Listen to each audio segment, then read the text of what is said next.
You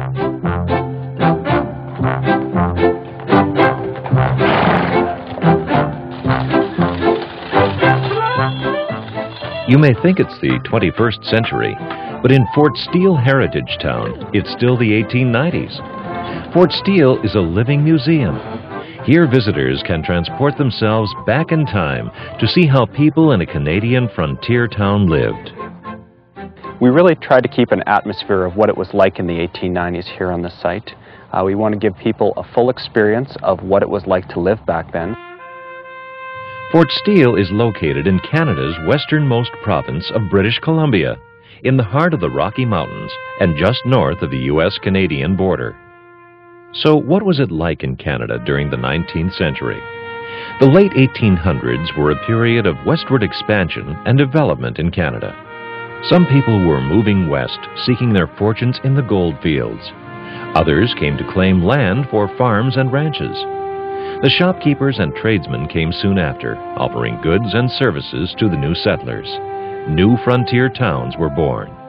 Fort Steele was a typical town of that period.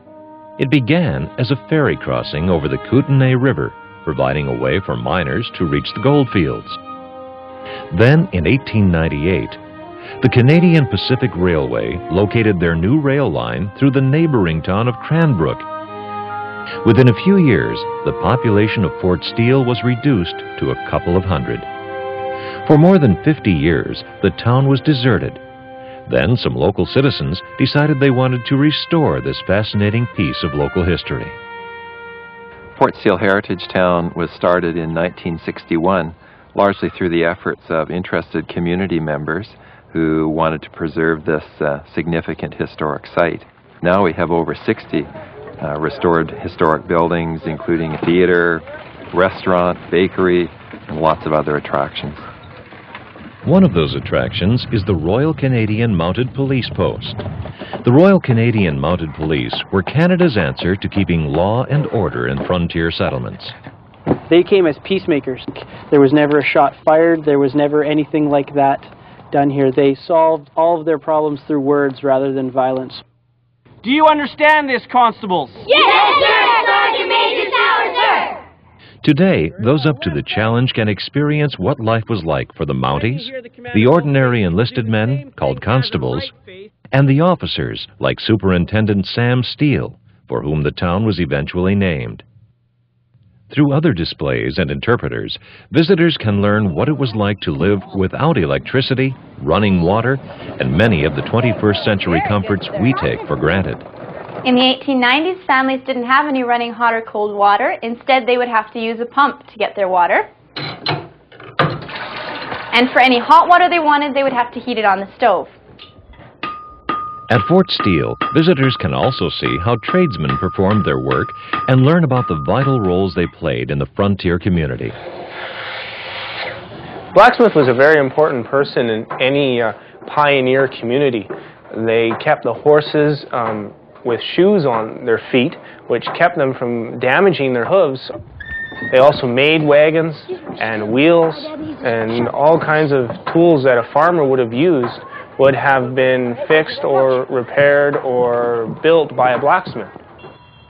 Those who wonder what school was like in the 1890s can attend Miss Bailey's class at Fort Steele School. Good afternoon, boys and girls. Good afternoon, Miss Bailey. Excellent. It is like music to my ears. Boys and girls... Wynne Royer plays the role of Miss Bailey, the teacher who taught at Fort Steele School in the 1890s. This would be a typical classroom. This is actually quite a nice school, being as it has two classrooms. There's a second one right next door.